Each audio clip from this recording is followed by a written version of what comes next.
tal? ¿Cómo estáis? Damos la bienvenida a nuestra audiencia una semana más a la tertulia número 56 ya, que grabamos hoy día 27 de junio, em, pues ya enfilando el veranito. Em, no sé si lo habréis notado, al menos esto es algo que para los que vivimos en España es bastante patente, que la cosa se empieza como a ralentizar, ¿no?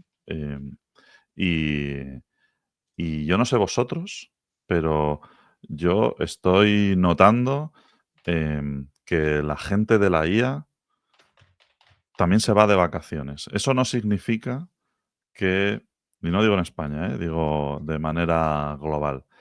Y eso no significa, como decía, que no haya habido novedades y noticias, porque aquí la rueda no para, pero lo que sí demuestra, quizá, es que quien está generando nuevo conocimiento que lleva a que nosotros tengamos temas de los que hablar, aún son personas que necesitan vacaciones.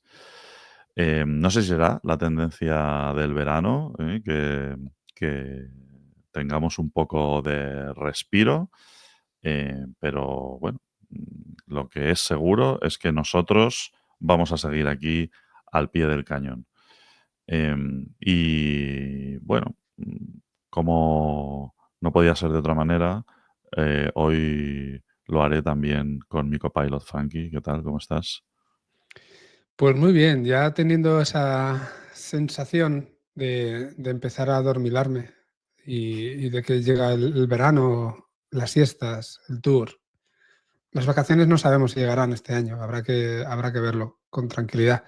Pero bueno, siempre tenemos tiempo y siempre tenemos energía para venir un día más aquí al podcast. Un podcast en el que, bueno, como siempre, o como pasa últimamente, vamos a echar de menos nuevamente a tu otro copiloto, a Corti, pero ya parece que le va quedando menos para que se reincorpore, así que buena noticia para todos los oyentes. Y, Sí. y nada, pues vamos a seguir hablando de, bueno, va a seguir presente su espíritu, ¿no? Aquí en el día de hoy. Sí, le tendremos pronto por aquí y hoy le volvemos a invocar porque vamos a seguir comentando algo que se nos quedó pendiente, que era la segunda parte de su recopilatorio de tendencias de la inteligencia artificial. Y como digo, estos son, por recapitular un poco y poner en contexto, por si no escuchasteis el podcast anterior, ¿no? Pues esto sale de un informe muy concienzudo de Mary Meeker sobre tendencias en Internet, en este caso relacionadas con la inteligencia artificial, y esto lo podríamos ver más a nivel estratégico, que sea, no son noticias de la semana pasada y cosas por el estilo.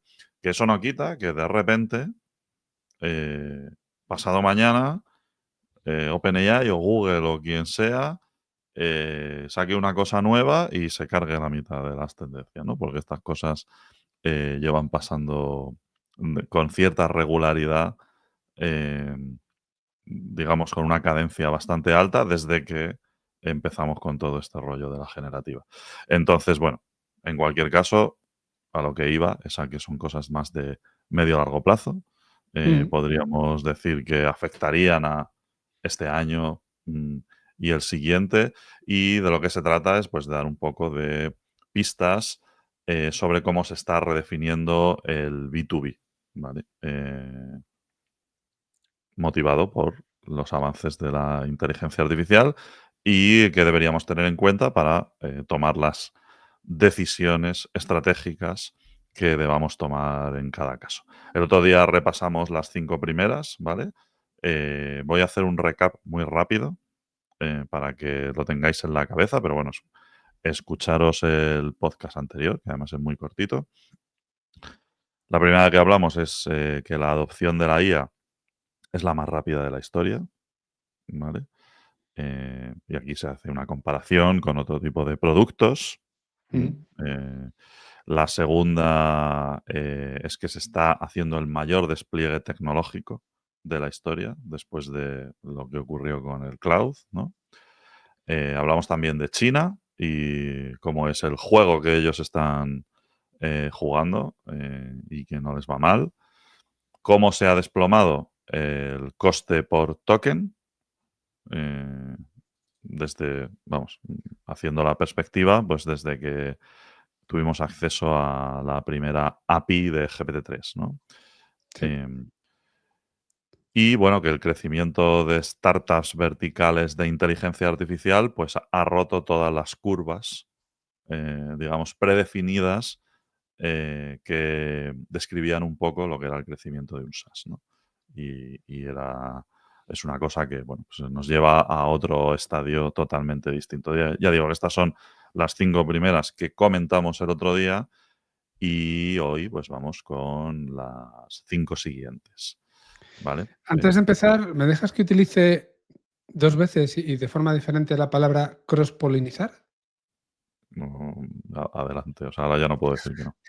Desafío aceptado, ¿no? Sí, Muy sujétame el bien. culo. Pues bueno, el primer contexto en el que le voy a decir es que voy a cross-polinizar un poco entre nuestros otros podcasts, ¿vale? Y voy a hablar de pensamiento digital, que ya sabéis que ahí entrevistamos a, bueno, pues gente que está muy metida en el sector, gente que trabaja mucho con inteligencia artificial, desde puntos de vista no solo técnicos, sino también de negocio. De hecho, casi diría muchas veces más de negocio. Y nada, simplemente os quería recomendar el último capítulo que es autobombo, pero es igual, el último capítulo que emitimos, que fue hace muy poquitos días, y que se llama Cross-polinizar con inteligencia artificial. Por eso, ¿ves?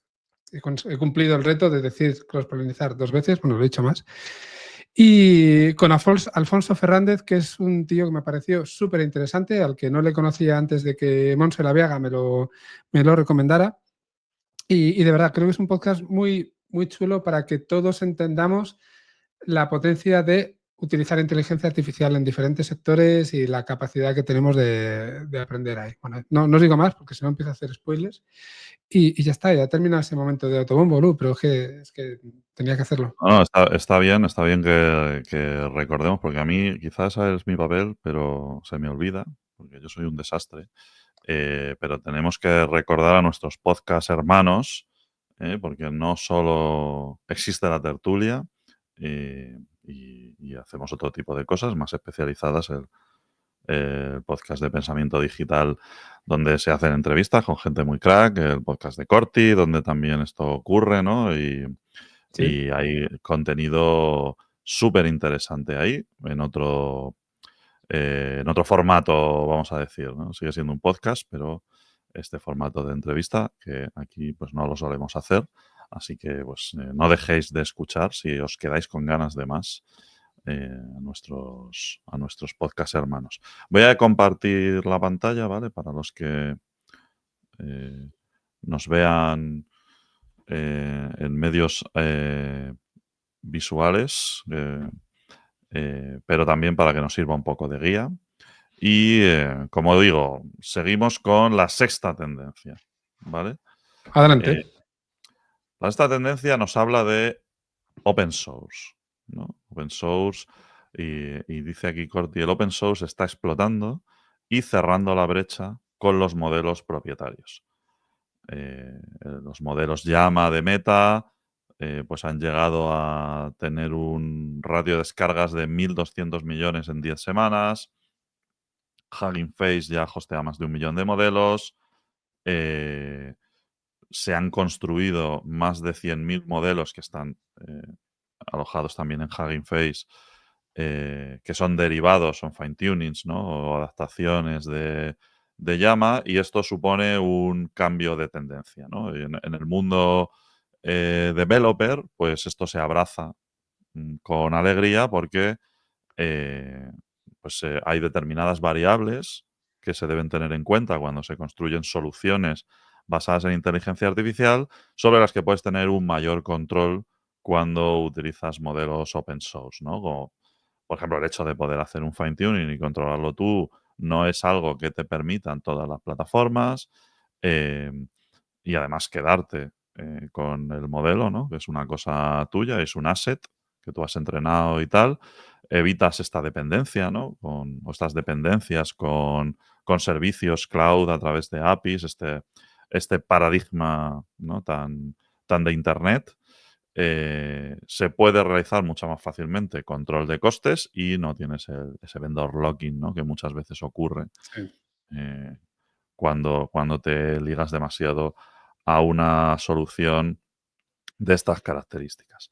Entonces, ¿qué habilita esto? Por ejemplo, para SaaS, pues, pues el hecho de que el mundo open source vaya acortando lo que es el gap con el gap de performance, hablamos aquí, ¿vale? Con respecto a las soluciones de nube, que de grandísimos modelos, ¿no? Como podemos imaginar GPT-4 y cosas por el estilo, em, pues lo que te permite es construir funcionalidades bastante competentes basadas en inteligencia artificial, pero sin irte a costes desorbitados de tokens, sin depender de estos terceros que mañana te cambian el pie y te destrozan, ¿no? Entonces, bueno, aquí la conclusión un poco es que como esto también lo puede hacer tu competencia, pues la guerra se traslada a la capa de producto. ¿Vale? Em, no sé si algunos de los términos que he enunciado aquí no son muy familiares para parte de la audiencia, así que los explicaré. He hablado de MetaYama. Llama es un modelo que es el flagship model de Meta, que tiene la particularidad de que compite, o sea, compite en la misma arena que compiten los GPT X, los Gemini, Claude, etcétera, pero que tiene la particularidad de que es abierto. Abierto en el sentido de que te lo puedes bajar, ¿vale? Hay partes, siempre ha habido en el mundo open source, ¿no? Mucha controversia con qué es realmente un modelo open source. Evidentemente, pues no están compartiendo el dataset fundacional, no sé qué es la set, digamos, principal. Pero Meta sí que hace un esfuerzo billonario Ujú. para entrenar modelos que luego pone a disposición, ¿no? Que sube a Hugging Face, y aquí explico el segundo término que he enunciado, Hugging Face, que es una plataforma de alojamiento de modelos y datasets, ¿vale? Donde uno puede, está basado en Git, y uno puede ir allí y descargarse de forma gratuita cualquier modelo o subir los suyos, ¿no? Hacer su propuesta. Entonces, lo que se hace mucho es, como estos modelos Llama funcionan bastante bien, digamos, como he dicho antes, compiten en, en benchmarks con los grandes modelos propietarios, pues uno puede ir a Hugging Face, descargarse un modelo de llama y, por ejemplo, adaptarlo con los datos de su SaaS a su caso de uso para que resuelva un problema concreto. Generar su propio modelo y, oye, si abraza eh, el mundo open source, pues incluso puede, a través del mismo Hugging Face, compartirlo. Y de aquí salen estos números de que hay más de 100.000 modelos derivados de Llama, que no son más que coger Llama como base y adaptarlo para casos de uso concretos o mejoras en determinado tipo de performance, ¿vale? Sí. Esto, digamos, que lo que habilita es que tengas la IA in-house. Entonces, bueno, hubo al inicio de los tiempos, ¿no? O sea, al inicio de los tiempos, hace 2 años, eh, 2 años y pico, 3, cuando empezamos con todo esto de la generativa, pues había mucho debate, ¿no? Porque el rumbo que había tomado OpenAI era de hacer modelos cada vez más grandes en cuanto a parámetros, y esto lo que significa a nivel técnico es que no lo puedes ejecutar en tu ordenador. Es un poco más complejo que eso, porque no lo puedes ejecutar en tu ordenador ni en ninguno al que tú puedas acceder. Eh, o sea, ni siquiera si adquieres hardware específico dedicado a inteligencia artificial serías capaz de, no digo ya entrenar, sino de ejecutar un modelo como un GPT 3.5, ¿no? Sí. Y, y necesitarías pues esto se hace en infraestructuras mastodónticas, ¿no? Data centers llenos de GPUs orientados a esto, ¿no? Y el rumbo que tomó OpenAI, como decía, era eh, ellos antes hacían open source, pero a partir de GPT-2 pues ya empezaron a cerrar el modelo, no por el tamaño, ¿vale? Sino que lo hacían un poco por, me acuerdo aquel discurso de Elon Musk, ¿no? Es que esto no se puede poner en las manos inadecuadas porque es demasiado poderoso. En aquel momento la preocupación era que podía hacer fake news. Em, ya ves tú dónde estamos ahora.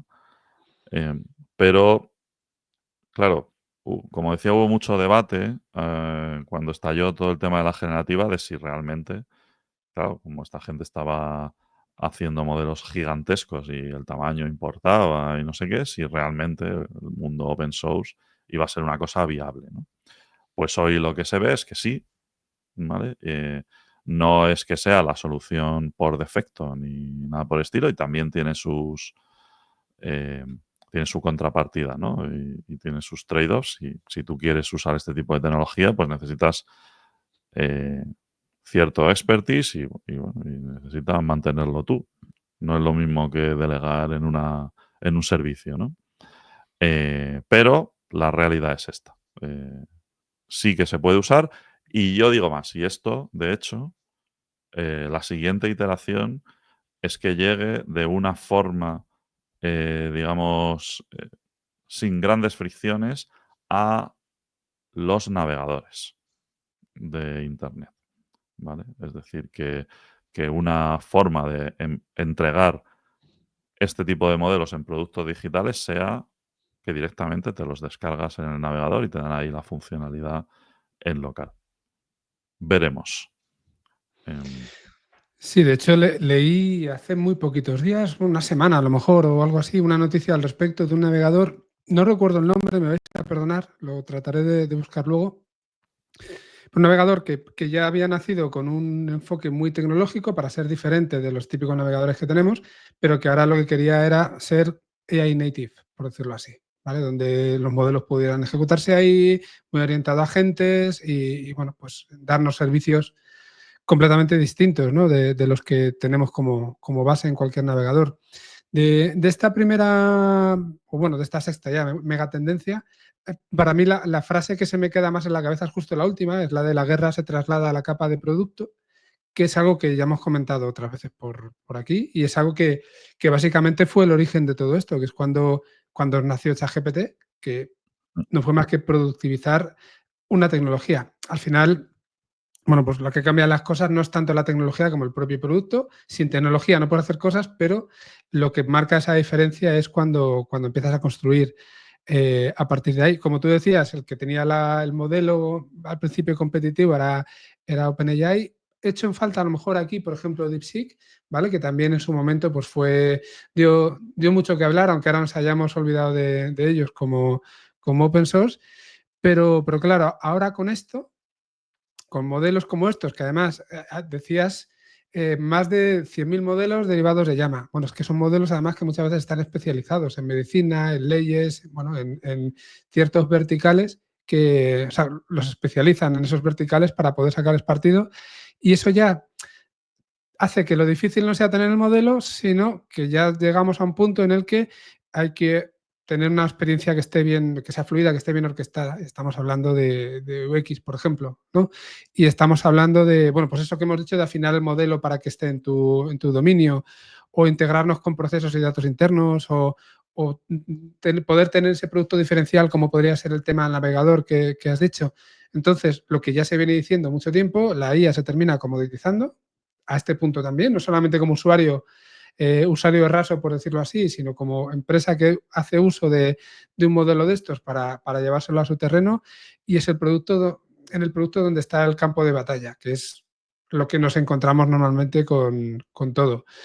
Y eso es lo que al final, bueno, pues ya se lleva hablando tiempo. Si los modelos no evolucionaran a día de hoy, pues seguramente en lugar de todos con la lengua afuera como vamos, nos empezaríamos a centrar en los casos de uso y en la construcción del producto, ¿no? En hacer algo un poco más afinado. Sea como sea, lo bueno es que el open source ya no es una opción, desde luego, marginal, es algo perfectamente válido para cualquiera que se tome este tipo de proyectos en serio y que quiera innovar realmente con inteligencia artificial. La diferencia entonces no está en tener IA, sino en cómo lo aplicas. Antes era, yo soy OpenAI, yo tengo el modelo, o yo soy Anthropic, que el otro día ya terminamos de decirlo bien, soy Anthropic y tengo el modelo, sino ahora, como cualquiera lo puede tener, ¿qué es lo que hago con él? Y en dónde pongo la pasta. Si ya no me cuesta tanto porque no tengo que gastar tanto dinero en afinar los modelos, no digamos en generarlos, y me voy a producto, pues de nuevo volvemos a lo que hemos tenido toda la vida.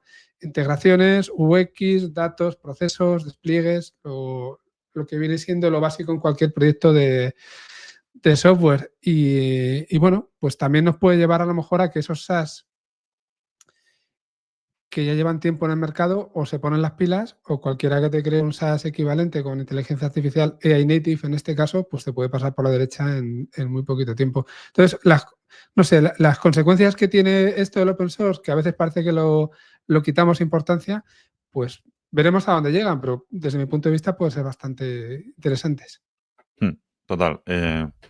Yo creo que son los... o sea, esto se va a poner cada vez más encima de la mesa en esta fase de transición que estamos viviendo de pasar de prototipos a producción. Ujú. Algo tan sencillo Sí. que todo el mundo entenderá. Y ahora vamos a hablar, volver a hablar de esto que ya lo tratamos el otro día, ¿no? Del coste por token. Algo tan sencillo como que, eh, bueno, yo puedo hacer un prototipo muy rápido de una funcionalidad para mi producto basada en generativa usando la API de OpenAI. Eso es súper Sí. rápido, súper fácil, bajo coste, baja fricción. Pero en el momento que me planteo llevar eso a escala, pues tengo que hacer un cálculo, ¿no? De cuánto me va a costar. Mm. Simplemente con los tokens, ¿no? No hablemos de infraestructura ni nada por el estilo. Y a lo mejor en ese momento, y esto lo hemos visto pasar, ¿no? A lo mejor en ese momento digo: "Ostras, yo no voy a pagar esto", ¿no? Porque yo había hecho una cosa muy chula, que me permitía, yo qué sé, pues, bajar mi coste de onboarding o de adquisición de usuario, un 10% y he validado que era así a través de mis experimentos, etcétera, pero cuando lo llevo a producción digo: "Pues que me cuesta el doble de lo que me estoy ahorrando", ¿no? Entonces, claro, ese paso, ¿mm? Pues a nivel de lo que es, pues, es simplemente las preguntas típicas que hay que hacer en arquitectura de software, de decir, bueno, pues, ¿qué pieza pongo aquí que me permita ajustarme al modelo de costes? Y esto es una herramienta que tienes para hacer un switch en ese sentido. Quizá lo que tengamos que favorecer es que esa transición pueda tener menos fricción. Es decir, que yo pueda empezar de una manera ágil desarrollando prototipos, utilizando mm, servicios, ¿vale? Pero que cuando tenga que hacer la transición a una infraestructura que se ajuste a mi modelo de costes, eh, pueda hacer los cambios de piezas reaprovechando el conocimiento que traigo de los experimentos, claro. No tener que replantear el sistema entero. ¿Vale? Y esto es una herramienta que yo, ya digo, va a estar cada vez más encima de la mesa. Y esto tiene consecuencias no solo en cuanto a lo que es el hecho de que estos modelos existan, sean competitivos a nivel de performance, etcétera, sino que, bueno, pues como hemos dicho antes, ¿no? Tienes que tener hardware para ejecutar estas cosas. Sí. Entonces esto toca otros mercados también. Sí, sí. Así Nvidia que se frota las manos, sea como sea, son los que ganan. da igual, o sea, a ellos les da igual, ¿no? Porque todo el mundo tiene que pasar por caja. Así que esto es lo que hay. Pero bueno, por ejemplo, a nivel de es que tiene, vamos, sí, no me quiero parar mucho más en este punto, pero es que se me ocurren tantas cosas a nivel simplemente de eh, perfiles que tú necesitas para tener esto en marcha, Ujú. la cosa cambia totalmente. Es decir, Sí, si esto se vuelve un estándar para las soluciones de producción a escala, habrá determinado tipo de perfiles técnicos, por ejemplo, que se van a volver súper necesarios y que ahora mismo a lo mejor no son tan sexys en el mercado, ¿no? Em, Como alguien que sepa, oye, configurar un pequeño clúster de GPUs, ¿no? O cosas por el estilo. Y eso no está, o sea, si vas a buscar un perfil así, buena suerte, sí, sí. Y más ahora. claro. Entonces, bueno, pues eso tiene implicaciones profundas, ¿vale? Totalmente. Venga, vamos a la siguiente. em, La siguiente.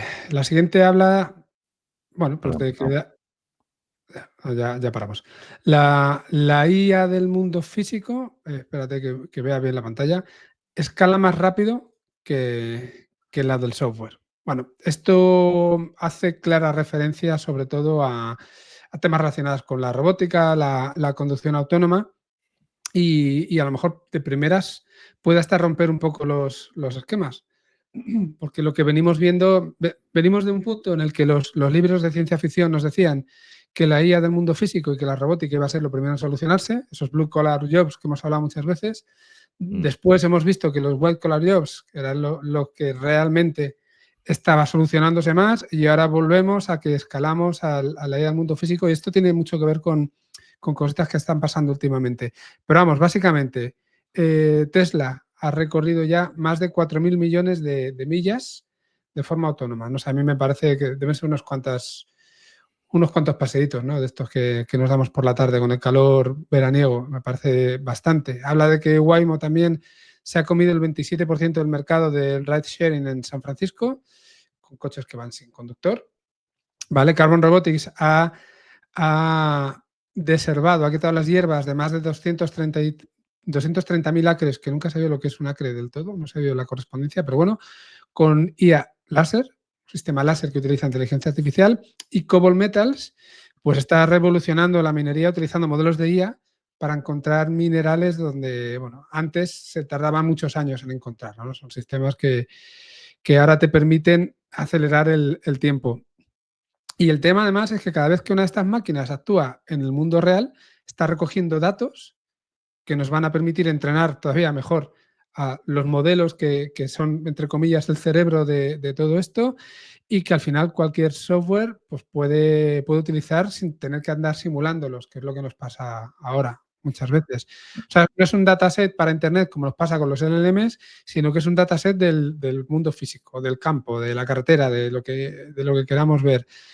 Y bueno, pues esto también cambia muchas cosas para algunos negocios donde a lo mejor la inteligencia artificial, con este brote degenerativa que hemos tenido, pues parecía que les estaba dejando un poquito de lado si no era para temas de marketing, financieros o cosas así. Em, la frase, perdón, no la fase, la frase clave en este caso concreto que pone Corti es su barrera. La barrera para estas empresas no es solamente el algoritmo, es el entorno físico, o venía siéndolo, y ya deja de serlo. El que tenga esos datos, el que los genere, son suyos, no son replicables, no son fácilmente replicables para el resto de las empresas, y eso es algo que les puede dar una diferencia y un poder, entre comillas, pues equivalente a lo mejor al que tiene Facebook y lo utiliza con todos los que estamos allí diciendo inconveniencias muchas veces, ¿no? No sé cómo lo ves. Esto, bueno, la última reflexión quizá rápidamente. Potencia, por un lado, esa revalorización del hardware que casi estábamos apuntando, y de algunos perfiles, ¿no? Que estábamos apuntando en la megatendencia anterior, y también nos acerca de nuevo a ese concepto de Edge AI que ha quedado un poquito enterrado igualmente por todo este tema de la generativa. Es decir, nos vuelve a llevar a sitios que se nos habían olvidado un poco, pero donde todavía hay muchísimo por hacer. mm. Esto es algo que, en cierta forma, también ocurre en el mundo digital. Me refiero concretamente al tema de la generación de datos Ujú. propietarios, Sí, que supongan un valor diferencial, mm, con respecto a tu competencia. Pero claro, en el mundo físico esto cobra otra dimensión, totalmente distinta, ¿no? Porque en el mundo digital hemos entrenado unos modelos gigantescos que saben de todo, ¿no? Y que se pueden adaptar de una manera muy sencilla a casos de uso concretos, sí. porque ya saben de todo, ¿vale? De todo, ¿y qué es todo? Pues todo lo que han encontrado en Internet. Pero es que Internet no es el mundo físico. Cierto conocimiento de el mundo físico está en Internet, pero si alguien lo ha puesto ahí, claro. Y en Internet, y este mensaje va dirigido especialmente con todo el cariño a la generación Z, que les cuesta entender esto muchas veces. En Internet no está todo, no está todo. Y no está todo, porque gran parte de lo que ocurre en el mundo físico no se digitaliza y no deja rastro. No está todo, porque gran parte de lo que ocurre en el mundo físico y se digitaliza está detrás de una barrera de seguridad, porque son cosas propietarias y aunque se digitalicen no están en Internet. Y luego también ocurre, y esto suele ser un problema cognitivo para mucha gente joven, ocurre que en Internet no hay cosas de una cierta fecha hacia atrás, Ujú. eh, ¿no? Y hay que tener muy claro que los grandes LLMs han entrenado con estas carencias. Es decir, eh, tienen tanta información, han dispuesto de tanta información que es más rápido decir de cuál no disponen o de cuál no han dispuesto para su entrenamiento, pero les supone un hándicap muy grande para abordar ciertos problemas. ¿Qué creo que ha pasado yo? O sea, ¿qué creo yo que ha pasado con esto de la IA del mundo físico? ¿Y por qué escala más rápido? No creo que tenga que ver con que disponen ahora de herramientas relacionadas con IA generativa, sino con que ahora es mucho más fácil que antes invertir en una solución de inteligencia artificial. Es decir, en el coche autónomo se venía haciendo un esfuerzo tremendo durante los últimos 10 15 años para llegar a un punto, pero había una curva de crecimiento en cuanto a desarrollo y, por supuesto, en cuanto a inversión, moderada. Pero llega la generativa y no es que los coches autónomos de repente usen ChatGPT, siguen Ujú. desarrollando tecnologías de Ujú. visión, etcétera, ¿no? Pero de repente les cae una millonada a esta gente.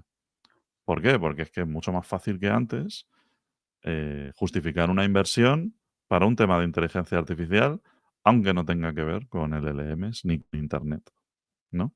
Y esto yo creo que pasa en un montón de sitios. Hay mucha gente que, eh, pues por ejemplo, en el sector primario, pues siempre se había usado tecnología, pero a lo mejor no estaban tanto en el rollo de la inteligencia artificial. Pero es que hoy en día es muy fácil que esto se vea claro, ¿no? De decir, coño, pues a lo mejor podemos desarrollar una solución a este problema basada en inteligencia artificial. Y eso no son necesariamente LLMs, pero es mucho más fácil meter dinero ahí.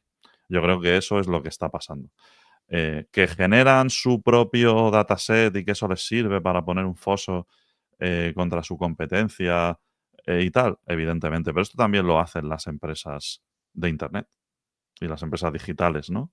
Es decir, esto y relacionado con la tendencia anterior del open source. Tú puedes generar assets con tus datos propietarios y tener un modelo que resuelve un problema que no lo tiene nadie. Eso lo puedes hacer porque puedes evitar que los LLMs entrenen con ciertos datos que tú tienes. Esto te lo llevas al mundo físico muy fácil, evidentemente. Pero yo creo que la cosa va más por ahí, ¿no? Que, no es tanto el algoritmo ni el hecho de que sea el entorno físico, sino que tú eres capaz de generar tus propios datos. Y eso tiene un coste, y el hecho de explotar esos datos también lo tiene, y hoy en día está justificadísimo. Y antes esto era mucho más difícil de explicar. Seguramente sea un tema de confianza. A lo mejor una de las cosas buenas que ha traído de la IA generativa es que la gente de repente ha visto que esto de la inteligencia artificial quizá no es tan catastrofista como nos lo estaban pensando y que puedes tener buenos resultados. Y esas inversiones a lo mejor ya se han aligerado un poquito. No sé, por lanzar alguna idea también. Sí, sí. Sí, es que al final las inversiones tienen mucho que ver con la confianza.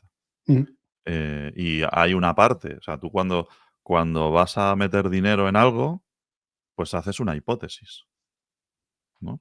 Y las hipótesis se hacen con mucha incertidumbre. Y sí, te pueden presentar todos los números que tú quieras. Y puedes hacer un análisis y una auditoría todos estos rollos, ¿no? Due diligence, y como quieras llamarlo. Pero al final tú estás trabajando con intentar adivinar el futuro. Si hace 10 años o hace 6 alguien te llega y te dice, tú tienes tu empresa de quitar malas hierbas con unas máquinas y tal, y alguien te dice que pongas una inteligencia artificial, que pongas 500 millones para desarrollar una inteligencia artificial que es capaz de hacer no sé qué con los láseres y tal, pues hace 6 o 7 años eh, es eso hubiese tenido una probabilidad muy baja de prosperar sí. en la fase de inversión. Pero es que hoy en día eso es muchísimo más fácil. Porque al final, o sea, si tú estás trabajando con la incertidumbre, pues la confianza es la variable más importante, ¿no?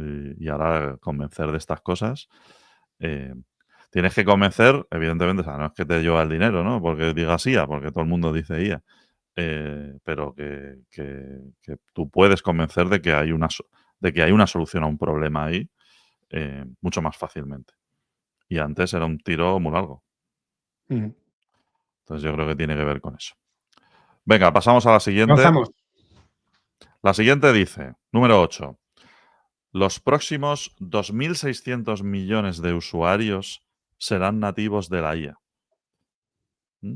Dice, una tercera parte del mundo aún no está conectada, pero lo hará de forma distinta, ¿no? Por ejemplo, a través de conexiones satelitales como Starlink, las interfaces cambiarán, ¿no? Por ejemplo, las interfaces más de voz, pensemos en estos wearables como las gafas de Meta y todo esto, y no tanto pantallas y teclados y todo esto.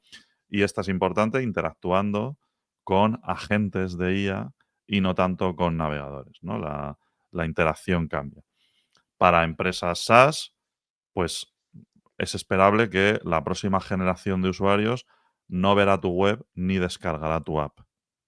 Al menos de la manera en la que entendemos esto hoy, sino que interactuará contigo a través de agentes, ¿no? A través de expresar sus necesidades y que un agente resuelva una parte de su problema y pues le pase la factura, básicamente, ¿no? Eh, entonces, aquí estamos hablando un poco también de pensar, una cosa muy de producto también, que es pensar en la experiencia de usuario, ¿no? Y tenemos un reto, porque ahora hay unos canales que están súper establecidos, ¿vale? Pero ya están cambiando. Entonces tenemos un reto de pensar en cómo es la UX del futuro, ¿no? Y Sí. adelantarnos a las propuestas que hay que hacer, porque es seguro que el paradigma actual va a cambiar. ¿Vale? Entonces, de eso nos habla esta tendencia, de que, pues de la misma forma que en un momento dado vivimos que esa transición a que la mayor parte del tráfico en Internet ya no venía de desktop, sino que venía del móvil, ¿no? Y hubo que adaptarse a esto, pues ahora tenemos un cambio pues todavía más grande, ¿no? De que la mayor parte del tráfico, digo tráfico porque es una cosa muy sencilla de entender, ¿no? la mayor parte del tráfico y de las interacciones con nuestro producto, si queréis verlo así, pues van a venir de otra forma. Y el canal es súper importante, ¿no? El canal y su forma. No es lo mismo yo interactúo con un chatbot en mi web, no tiene nada que ver la experiencia y lo que hace el usuario y ni siquiera lo que le puedes llegar a vender, que si está hablando con sus gafas. No tiene nada que ver. Así que, pues aquí la recomendación que se da es anticipémonos a esto, amigos. Totalmente. Habla Corti aquí en la megatendencia que se va a interactuar con, bueno, con agentes. Realmente los agentes van a ser la plataforma, pero la interfaz pues va a ser lo que tú decías, prácticamente va a ser la voz, ¿no? A través de gafas, del móvil, portátil, de lo que tú quieras, pero claro, navegar ya no será ver una página, o no solamente será ver una página, que ya empieza a ocurrirnos, depende de cómo utilices ChatGPT, ¿no? En algunos casos, sino que navegar será una conversación con múltiples maneras de hacerlo, donde además si te puede contestar por voz, pero si llevas las gafitas que estabas comentando hace un momento, pues en las propias gafas te puede salir texto, te puede salir imágenes, o sea, va a ser una interacción multicanal, que hablabas del canal, pues posiblemente estaremos ante una interacción multicanal que pueda ir cambiando en función del contexto en el que estés. Aquí quizá nos estamos poniendo un poco saliendo a futuro, pero es que tampoco están a futuro. A menos a nivel de tecnología son cosas que ya te las puedes hacer. Simplemente el producto se tiene que adaptar a todas las posibilidades que te ofrece a día de hoy la tecnología y todos estos avances. Mm. Sí, a ver, pero vamos, yo creo que está bien lo que dices, porque es que ese es el momento de ser especulativos. Es decir, tienes que hacer una propuesta que lleve a hacer apuestas. Mm. Y yo lo veo más que multicanal, que creo que eso será necesario, pero que será una cosa que es normal. Lo veo como multimodal, ¿no? O sea, es decir, aquí hablamos de la voz, pero realmente la percepción que pueden tener del entorno estos agentes tiene que ser mucho más rica porque la tecnología lo permite y porque eso te abre puertas, ¿no? Entonces, se va a complejizar mucho el tipo de input que recibimos por parte de nuestros usuarios. Pero eso también es que abre posibilidades que ahora mismo no tenemos. O sea, el hecho de que, voy a seguir con el ejemplo de las gafas, el hecho de que esas gafas, aparte de escuchar tu voz, tengan una cámara que esté viendo o sea, que tenga tu punto de vista porque las llevas puestas, eh, eso abre posibilidades a construir productos que solo a través de la voz o a través del chat o lo que sea son imposibles, ¿no? Y si no, bueno, aquí podemos fantasear, pero cosas que no están muy lejos y que ya se están usando. De hecho, no como producto específico, sino que preguntando a la IA de Meta y tal, pero con la gafa de Meta, tú te pones a cocinar, ¿no? Con las gafas Mm. puestas y te enseña cómo hacer la receta, puede ver lo que tienes delante, etcétera, ¿no? Y eso es muy fácil convertirlo en un producto superpotente, ¿no? Ese tipo de cosas son productos que antes era impensable que existieran. Entonces, no es solo que pensemos en la experiencia de usuario del futuro, sino también en teniendo esas capacidades de experiencia de usuario, ¿qué podemos aportar, ¿no? Sobre esto. Así que bueno, es una cosa súper interesante, ¿no? Y ya digo, los nuevos usuarios, estos nativos de IA, de los que habla la tendencia, solo lo van a entender así. Me ha gustado mucho tu toque de calidad de multimodal en lugar de multicanal. Me lo quedo, me Multicanal, lo agendo. multicanal también. O sea, Sí, porque el canal será menos importante. Es decir, o sea, el canal al final lo que te impone es una restricción o una serie eso de es. restricciones, ¿no? Y define la interacción con las restricciones. Es esperable que las restricciones se vayan aliviando cada vez más. Ahora, Sí, pues tú puedes ir en el metro y no poder hablar, o yo qué sé, ¿sabes? Y entonces el canal tiene que ser otro, ¿no? O te impone una restricción más grande. O en un determinado sitio no se te permite que grabes con la cámara de las gafas o tal. Vale, perfecto, restricciones. pero la posibilidad es que se puede recibir muchísima más información. También fíjate, la idea que me venía a la cabeza mientras hablaba, y por lo que he dicho multicanal, estaba pensando en, estás teniendo una conversación con, llamémosle agente si quieres, no llámale, o con internet, como quieras, como estamos teniendo tú y yo ahora, cada uno en su casa, en su portátil, y de repente quieres seguir manteniendo la conversación, pero sales a dar un paseo, y ahí es cuando te ponen las gafas. Sigues hablando por voz, a lo mejor ha cambiado el canal en el sentido, si quieres, en el que en lugar de ser el portátil y la herramienta que tengas ahí son las gafas o puede ser el móvil también, ¿no? En lugar de unas gafas. Entonces, es verdad que son dos ejes, multicanal, multimodal, y eso te da unas posibilidades infinitas. Sí. Y a lo que se tiende y tal y como está diseñado el tema de, bueno, cómo está diseñado, cómo se propone diseñar el tema de los agentes, la IA del futuro, etcétera, ese canal o esos múltiples canales son interfaces que por debajo tienen la misma inteligencia. Entonces ya no estaremos prisioneros de una app o de una web o de lo que sea, ¿no? Sino que Mm. hacer ese switch con este diseño es más fácil porque por cómo estaba diseñada, por cómo estaba diseñado el mundo web y el mundo app hasta ahora, resultaba complicado hacer esa propuesta de integración, ¿no? O sea, no es que resultase complicado, o sea, se hace y no pasa nada, pero hay que pasar por un camino de, oye, date de alta aquí, ya sabéis esto cómo es, ¿no? Em, Date de alta, dame tus datos, regístrate, loguéate cada vez Mm. eh, y todo este tipo de cosas. No es que esto no vaya a ser necesario eh, en el mundo de la inteligencia artificial, pero será mucho más fácil establecer una vinculación, vamos a decir, segura o que deje tranquilo al usuario con la IA, con este tipo de propuestas, Sí. ¿no? Es mucho menos intrusivo que decir: "Mira, ahora te saco un formulario y me das aquí todos tus datos, y entonces tendrás integración web app". Eh, Antes no. Bueno, eso siempre ha generado algo de fricción, ¿eh? Eh, Así que bueno. Muy interesante también la tendencia número 8. Sí, Eh, señor. Vamos con la 9. A ver, Vale, tenéis pues en la 9 lo que nos dice aquí Corti es que las empresas que no formen a su equipo en inteligencia artificial van a perder el talento y, bueno, pues van a perder también el futuro, como no. Y esto, pues quizá puede parecer exagerado en algunos contextos o en algunos sectores, no lo sé, pero si metemos algunos numeritos por en medio, pues aquí lo que nos dice es que los puestos relacionados con inteligencia artificial han crecido un 448% en solo 7 años, es decir, es como multiplicar por 5,5 en 7 años. ¿Vale? Casi es multiplicar por lo más, casi cada año, si lo ponemos lineal, ¿no? También habla de que Apple tiene 600 vacantes abiertas solo en temas de IA generativa.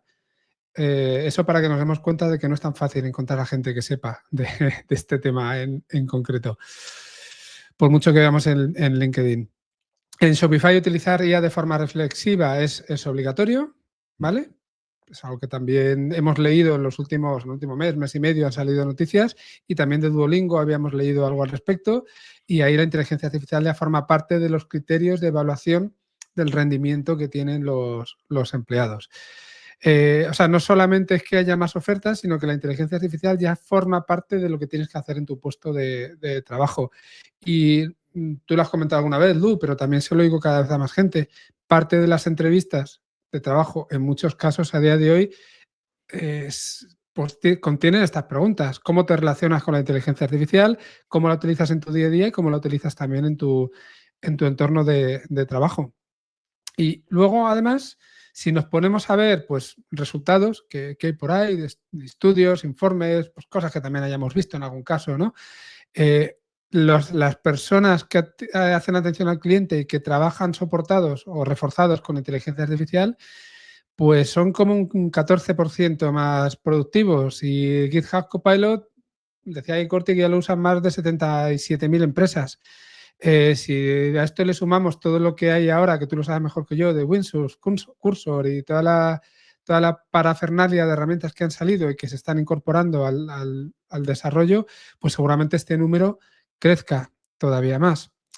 Y termina Corti con una frase de Nvidia que seguramente resume todo esto muy bien y seguramente todos habéis escuchado en algún sitio, si no la misma frase muy similar, y que viene a decir que no vas a perder tu trabajo por culpa de la IA, sino que la vas a perder por alguien que sepa utilizarla mejor que tú. Así que nada, si tienes un equipito a tu cargo, de si diriges una empresa, ya no se trata de si la inteligencia artificial va contigo o no, si te parece bien o mal, si crees que ha venido a dominar el mundo o no, sino que lo que va a ocurrir en muchos casos es que si no formas a la gente en esta tecnología o incluso si no le das la posibilidad de utilizarla, pues igual lo que estás haciendo es perder talento, que se te escape porque la gente ya quiere empezar a usarlo. Seguramente no en todos los sectores todavía, seguramente no sea justo pensar que y seguramente la mayoría de las empresas todavía no están ahí, porque hay mucha empresa pequeñita, mucho autónomo, pero la tendencia, por lo menos, y por eso estamos hablando de megatendencias, seguramente sí vaya por allí. Total, totalmente. Aquí, bueno, aquí hay recomendaciones para todo el mundo, ¿no? Claro, Eh, por un lado, para las empresas, eh, pero no para la empresa en general. Hablando ya de departamentos concretos, ¿no? Esto afecta a distintas partes de lo que es la relación con el empleado, ¿no? Y estaríamos hablando aquí de, si lo queréis ver así, de recursos humanos que tienen, pues tú lo has dicho, ¿no? La responsabilidad de hacer las entrevistas de trabajo, o sea, lo que es la adquisición de talento, por un lado, se ve impactada por la inteligencia artificial, porque te quieres traer talento que tenga estos conocimientos o al menos esta inquietud. sí, Por otro lado, tienes que cuidar de la gente que tienes en casa porque necesitas que tú como empresa, por un lado, necesitas que se suban a esto, pero por otro lado, lo que vemos también mucho es que los propios empleados lo demandan, sí, ¿no? ¿Por qué? Porque, y aquí viene la otra parte, que es la del empleado, ¿no? La gente percibe que algo está pasando, aunque no estén muy relacionados con el mundo de la inteligencia artificial, porque claro, para nosotros es muy fácil decir esto, ¿no? Pero porque es nuestro día a día. Pero hay o sea, hay un run run, ¿no? La gente sabe que algo está pasando, casi todo el mundo hace uso, al menos en los tiers gratuitos, de cosas como ChatGPT, como DeepSeek, como tal, para ayudarse en su trabajo. Y si la empresa no lo habilita, pues lo hacen un poco así de tapadillo. Eh, pero claro, eso ya a la gente le da la idea de que esto es una herramienta fundamental en su trabajo, ¿no? Esto se convierte en una herramienta fundamental para todo el mundo. Y eso te inquieta, ¿no? Porque te inquieta porque dices, hostia, y no para de cambiar y no paran de salir cosas.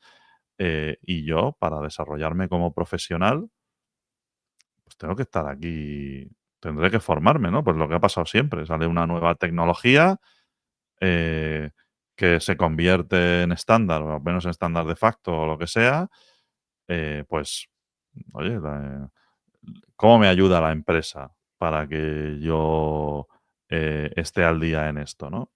Eh, o sea, que es doble, ¿no? Por un lado, los empleados demandan esto, por otro lado, las empresas lo necesitan, el alineamiento es claro, o sea, que es que esto es casi obligatorio, ¿no? El sí, tener programas internos para que, primero, las personas de recursos humanos conozcan bien lo que está pasando, qué es lo que hay que desarrollar dentro de lo que es el desarrollo de talento y luego qué es lo que tienen que buscar cuando hacen entrevista de trabajo. Los managers, alineados con esto, en la parte que les toca de recruitment y de mm, pues tener un poco de mano izquierda con cuidar de la gente en este sentido, pues tienen un trabajo también. O sea, que los managers también les implica conocer ellos lo que está pasando con la IA. Y por último, los empleados, pues, empleados más técnicos, o managers y recursos humanos, no olvidemos que también son empleados. O sea, que también se aplica desde el otro punto de Sí, vista. Pues el hecho de tener recursos provistos por la empresa, que la empresa transmita también la idea de que esto es importante y de que queremos estar ahí, que todo el mundo se alinee.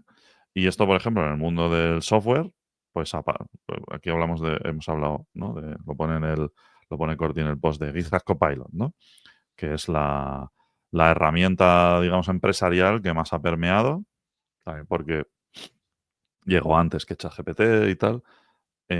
Y hoy en día, pues hay más, tiene competencia, ¿no? Competencia feroz. Pero que ya se convierte en una, y yo lo veo esto en los programadores, ¿no? Estas herramientas pues las herramientas de programación con agentes son algo tan potente que ya se empiezan a convertir en una cosa que todo el mundo usa, todo el mundo que puede, ¿no? Eh, hostia, desde el punto de vista de la empresa, o sea, es que la empresa tenía que ir por delante con esto. De decir, os hemos puesto esta herramienta que os mejora y además tenéis que aprenderla porque os vais a volver unos cracks del sí. tema de la IA, ¿no? Y el problema es cuando no haces eso. O sea, esto es casi, se convierte en condición sine qua non. O sea, no es que estés yendo por delante de nadie. El problema es que si no lo haces, ¿no? Si tú no te pones en este estado mental, esa gente lo va a buscar en otra parte. Entonces, esto supone un riesgo, ¿eh? Sí, sí. Hay que darle una buena vuelta. Has dicho una cosa además que me parece muy relevante, que creo que le podemos dedicar un minutillo también, y es no solamente es un tema de formación, sino también es un tema de cultura de empresa y de gestión del cambio, que también hemos hablado otras veces. Está muy bien que a la gente le formes en inteligencia artificial. Si no le ven la gracia, pues van a hacer esa formación y luego no lo van a usar, les va a quedar. Y esto pasa tanto con formarles en ChatGPT como con formarles en el uso de herramientas que tú desarrolles con inteligencia artificial para ellos, ¿no? Es que justo hoy escribía un post en LinkedIn sobre este tema. Pero claro, a la gente también le tienes que decir, por lo que tú decías, os vais a volver unos cracks. Bueno, le tienes que decir qué es lo que ganan, porque siempre hay esa pequeña parte egoísta que tenemos todos de, vale, me vas a formar en esto, ¿qué me llevo yo? ¿No? ¿Que vas a ganar tú solamente como empresa o qué es lo que saco yo de aquí? Si utilizo esta herramienta que has desarrollado, ¿en qué me va a beneficiar? O gestionamos muy bien esa cultura, esa información, esa motivación, esos valores y ese hacer que la gente entienda que a lo mejor con esa aplicación que has desarrollado su vida va a ser más fácil, o para un vendedor que va a cerrar más ventas, ¿vale? Gracias a que utiliza lo que tú le has puesto de inteligencia artificial, o si no, se queda ahí en medio. Entonces, quizás tendería a este punto 9 con esa parte de, o sea, ya lo has dicho tú antes, que va de doble sentido. Mm. Cuando alguien te lo demanda, está claro que lo tiene claro, valga la redundancia. Cuando eres tú el que le tiene que generar esa necesidad o ese hábito a tu empleado, tienes que además también contarle muy bien el porqué y conseguir que lo entienda. Si no, se queda en el limbo y ya sabes tú que los proyectos muchas veces terminan fracasando por culpa de eso. Totalmente. Sí, está muy bien tirado porque además en muchos casos esto es algo que ocurre. O sea, no vamos a decir que no pasa, porque pasa. Em, el alineamiento entre lo que son los objetivos de la empresa y los empleados, pues se refleja de una manera numérica en base a unos objetivos, a unos KPIs, Sí, por los que luego se mide el desempeño, y tal. Y ocurre en muchos casos, no en el caso de los comerciales, porque es que eso está clarísimo, yo creo, pero en otro tipo de puestos ocurre que como, esto es de malos managers, pero ocurre, vamos a decir que no ocurra, ocurre que se ponen unos objetivos, unos KPIs que desde el punto de vista de la empresa no se quiere que se cumplan. O sea, puede haber algo peor que esto, ¿no? Porque luego no quieres tener que subirle el sueldo a todo el mundo. Entonces, pones eso que no es alcanzable, ¿vale? Intentas que no se cumpla y es que eso produce el máximo desalineamiento entre empresa y empleado. Si tú al empleado le dices, como empresa, eh, yo te pongo unos objetivos. Si los cumples, pues vas a obtener mejoras salariales o Sí. cambios de ¿Bonus? situación o lo que sea, ¿no? No tiene por qué ser dinero, pueden ser otras cosas. Pero normalmente, pues sí, se traduce en progreso salarial y en el ladder, ¿no? Si tú al empleado le dices, tienes estos KPIs, quiero que los cumplas, vale, es tu responsabilidad. Venga, nos damos la mano y lo firmamos aquí. Perfecto, el año que viene nos vemos. Y dentro de 3 meses le dices, oye, ¿te interesa esta herramienta que te ayuda a cumplir tus KPIs? No te cambio los KPIs. Te doy herramientas para que tú, para maximizar la probabilidad de que los cumplas. Hostia, es que eso, por desgracia, hay gente que le parecería mal. Eh, Sí, sí, sí. entonces, claro, si tú le dices eso, o sea, si tú esto lo haces bien y luego le das herramientas para que lo cumpla, ¿qué va a ocurrir? Pues seguramente que lo cumpla. Entonces, ¿queremos que nuestros empleados cumplan sus objetivos o no? Esa es la pregunta que nos tendríamos que hacer. Pero vamos, para la gente, lo mejor que le puedes dar es algo que les ayude a hacer mejor su trabajo y a que todo el mundo esté contento. Y yo creo que esto hay que venderlo así. En Si el les caso das de unos eso, objetivos inalcanzables y los alcanzan, entiendo que para la empresa va a ser bueno. O sea que hombre, claro. deberíamos querer que los cumplan. Sí, sí. No, y podrían ser alcanzables, pero ambiciosos, que es lo sano, ¿no? Ujú, sí, Eh, y tú le das la herramienta, para que los alcance. Dices: "Mira, tenemos esta nueva herramienta que te va a hacer la vida mucho mejor y vamos a estar todos más contentos". Eh, claro, ¿qué pasa? Que muchas veces, pues, lo que queremos es: "Ah, que hay una nueva herramienta". Claro, como voy a pagarle esta herramienta, pues, lo que voy a hacer es que le voy a subir los objetivos, ¿no? sí. Y entonces no consigues un alineamiento con el uso de la IA, que es al Ujú. final lo que estás buscando. Entonces, esto hay que tratarlo con mano izquierda y conceder un poco, pero yo creo que es bastante justo ayer tenía una conversación sobre esto. Es bastante importante, o sea, le requerimos a los empleados inquietud y tal, eso está guay. Mm, yo creo que la gente tiene que ser inquieta, pero muchas veces tiene que salir de la empresa el decir: "Oye, os vamos a dar esto con una confianza que tenemos en vosotros de la leche", ¿no? Eh, y no Creo que ocurre mucho, yo lo veo en el mundo del software, ¿no? Que la gente está usando herramientas por ahí que incluso en algunos casos se pagan ellos y tal, Sí, eh, y eso denota una inquietud y una necesidad, ¿no?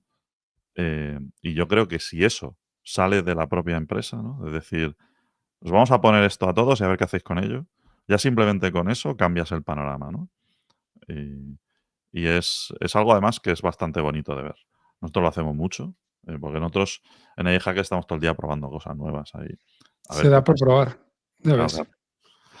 Y eso a la gente le gusta y lo abraza y están siempre dispuestos, pero hay que poner de las dos partes. Además tenemos gente que, y lo sabes de nuevo tú mejor que yo, pero que aporta mucho en esas pruebas, que es muy constructiva, que es muy voluntariosa y ahí, bueno, no sé si decir que es suerte o qué, pero tenemos un buen equipo ahí. Es cultura, ¿no? De la organización y eso se Sí, construye, o sea, al final la cultura son las personas. No es que llegue aquí el jefazo y diga: "La cultura es esta, la voy a imponer", ¿no? Pues eso se va construyendo y lo que hay que hacer es que se favorezca, ir al siguiente nivel siempre, ¿no? Y si tú quieres que la IA permee en tu empresa, pues tienes que crear un entorno en el que, o sea, favorecer que haya un entorno en el que eso pueda pasar. Y eso sí es responsabilidad de la dirección, sí, y de los managers, etcétera, ¿no? Que favorecer que el entorno, ¿no? O al menos crear un entorno que favorezca que algo pase. Si luego no pasa, pues seguramente faltará alguna pieza, ¿no? Pero hay que poner toda la carne en el asador, si no, chungo. Y con estas cosas muchas veces también imponer es contraproducente. sí, sí, sí. Hay que invitar. Pero claro, si tú a alguien le dices: "Esto te va a solucionar la vida", es que lo va a usar, si es que es así. Eh, no hay otra. Muy bien, pues venga, vamos a la 10, que dice que los modelos de monetización están rotos por ahora. Estamos hablando de los modelos de monetización de la IA en general, ¿vale? Sí. Eh, empieza diciendo que OpenAI perderá más de 1.300 millones este año. Son datos que dan ellos. Las valoraciones de los grandes modelos están en múltiplos de 30 por, 80 por, se entiende, de las empresas que los crean, por encima de sus ingresos, un multiplicador interesante, ¿vale? Pero bueno, esto lo hemos hablado antes, ¿no? Las inversiones se hacen en base a hipótesis y apuestas. El coste de entrenar un modelo supera ya los 100 millones de dólares y va camino de los 10 billions, ¿vale?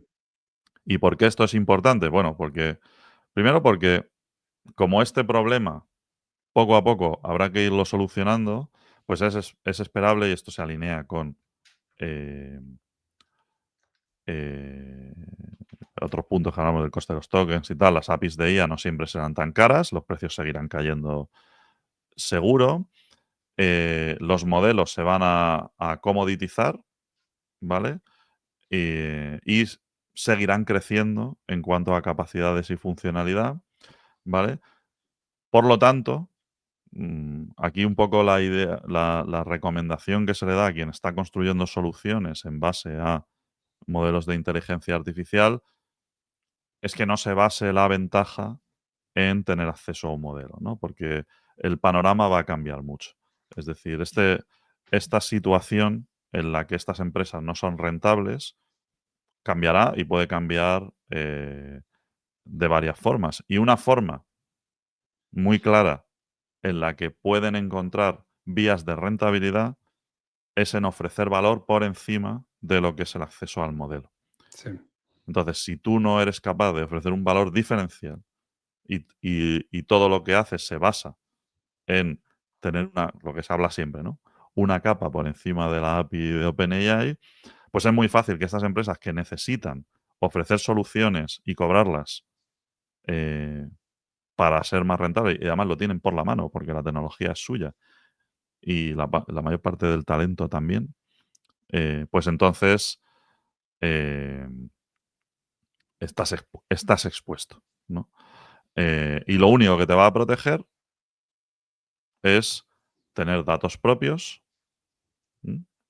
Los datos son el asset más importante aquí. Tener workflows únicos que no sean fácilmente reproducibles y luego también adaptarte muy bien a tus clientes, ¿no? O sea, las soluciones que son un poco más ad hoc, ¿no? Y que entienden bien el negocio concreto del cliente, aquí atacar a verticales concretos, etcétera, es clave, pues también eh, puede evitar que lleguen y te pasen por encima, ¿no? No solo los grandes proveedores, sino también la competencia. Y esto es una cosa que, bueno, no. Esto pasaba antes de la IA, ¿no? Es una cosa muy de Internet y que ha pasado tradicionalmente con Google, con los servicios que ellos han ofrecido, ¿vale? Que se montaban empresas muy rápido sobre la API de Google Maps y cosas por el estilo. O de Google Translate, esa fue tochísima. Entonces, bueno, pues nada. La recomendación es construye soluciones de valor. Eso es. Mm. Así que nada, ¿cómo lo ves? Sí, está claro que la moraleja, de nuevo, ahí corto y acertado, y es no vendas inteligencia artificial, resuelve problemas reales con ella y hazlo de forma que sea difícil copiarte. Y esto, pues, ya lo has dicho tú, tiene bueno, pues tiene muchos desafíos por el camino, muchas cosas a tener en cuenta. Y yo creo que esta mega tendencia al final está ligada con muchas de las cosas que hemos venido comentando, ¿no? El tema de darle protagonismo al producto, la comoditización, el no construir, que no sé si lo hemos quedado a comentar hoy, ya no tiene sentido construir un producto alrededor de un modelo específico, sino de la idea de modelo que sabes que además va a ir evolucionando, que va a ir mejorando y que cuando construyo el producto tengo que pensar que igual dentro de 3 meses tengo que cambiar por otro GPT o por Cloud, por ejemplo, ¿no? Porque tenga más Mm. sentido, o por llama, o lo que sea, o por ejemplo por costes, por llama, ¿no? También al hilo de lo que estabas comentando. Y Y quizá tenemos que competir por utilizarla mejor que nadie en el contexto en el que nosotros nos movemos. No Mm, sé, me venía a la cabeza una analogía con Fórmula 1, pero no, yo creo que tampoco tiene mucho sentido porque hay sí muchas diferencias entre los coches. mm. Pero bueno, al final también ante el mismo coche depende mucho del piloto, ¿no? El hecho de ganar o sacar más o menos tiempo en la carrera. Pues aquí es un poco lo mismo. Depende Sí, de lo bien que sí. lo usemos. Sirve la analogía porque pero no, yo lo veo más que con el piloto, con el equipo, ¿no? O sea, la Fórmula Sí. 1 es un equipo grandísimo, el piloto es una pieza muy importante, evidentemente. Pero al final la diferencia está en tener talento y tener iniciativa y buenas ideas, ¿no? Y de estar, queriendo llegar al siguiente nivel de manera continua, ¿no? Lo que ocurre claramente con el tema de las soluciones que se construyen sobre IA generativa, en este caso, Ujú. eh, lo que ocurre claramente es que no puedes ser conformista. Es decir, se ha bajado mucho el coste de producir algo, ¿no? Producir algo que funciona y que resuelve un problema, pero no te puedes relajar con eso, porque en el momento que eso ocurre, eso deja de ser un problema. O sea, si soluciona un problema que soluciona muy fácil, eh, ya no es un problema. Mm. Ahora ya el problema es otro, ¿no? Entonces, claro, tenemos siempre esa visión estática, ¿no? Ocurre con también el tema de la IA nos va a quitar el trabajo y con todo esto, ¿no? O sea, en el momento, si yo me dedico a pelar cacahuetes y de repente hay una máquina que lo hace casi gratis, pelar cacahuetes ya no es algo necesario. Sí, que los cacahuetes vienen pelados, ¿no? O sea, es que no tiene sentido ya centrar tu atención en eso. Entonces, tú lo que te da el hecho de tener esta potencia es que tienes que estar pensando en la siguiente capa de valor, siempre. Entonces, ahí sí construirás soluciones que que seguramente haya gente gustosa de pagar y que además sea más difícil que te pasen por la derecha, ¿no? Sí. O que te pasen la pisonadora por encima, que es lo que haría un Google o un OpenAI, si les apetece. Entonces, yo creo que hay que cambiar ese mindset, ¿no? De no pensar en los problemas que tengo hoy en día. Los problemas que tengo hoy en día, pues se solucionan y ¿qué es lo siguiente? Ya está. Entonces, claro, al final, cuando tú construyes un SaaS, por ejemplo, normalmente atacas a un problema muy concreto. Yo tendría una alerta de, esto ha sido demasiado fácil, cuidado, a lo mejor no deberíamos estar haciendo esto.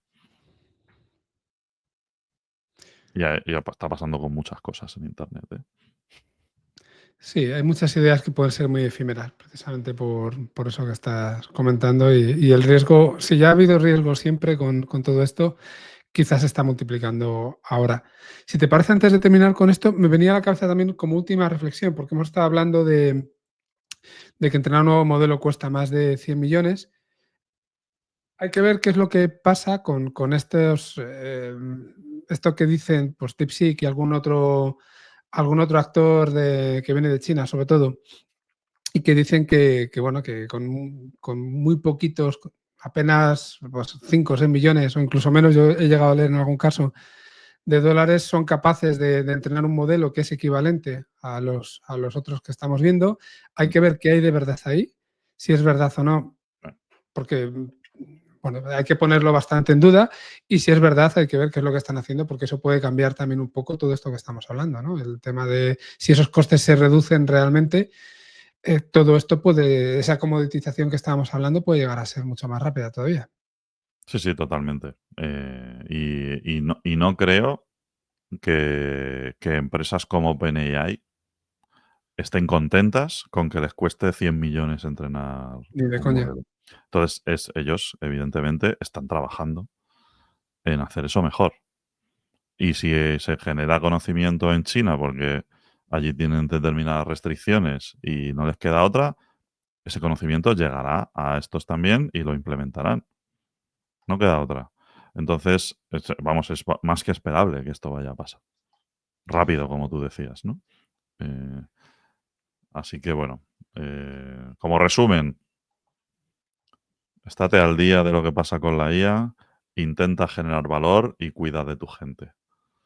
Eh, Totalmente. Y estaba buscando, perdóname, al hilo de lo que decías, es que lo compartimos en algún sitio el otro día, pero bueno, digo lo que me acuerde. Una empresa española que ha levantado, creo que eran 80 millones o una cosa así, porque, bueno, pues tienen, no recuerdo muy bien los detalles, pero son capaces de generar modelos que son más eficientes. No quizá tanto en el entrenamiento, pero sí luego es la inferencia, ¿no? en la inferencia, efectivamente, de las consultas. Entonces, eso también es otro camino. El coste Mm, va por el coste de entrenamiento, pero también tenemos el coste de inferencia, que los volúmenes que nos estamos enfrentando son bastante altos. sí, sí. Y ahí, pues, se está investigando mucho en nuevo hardware, Sí, y en cómo optimizar, ¿no?, esos modelos ya entrenados. Va a pasar, seguro.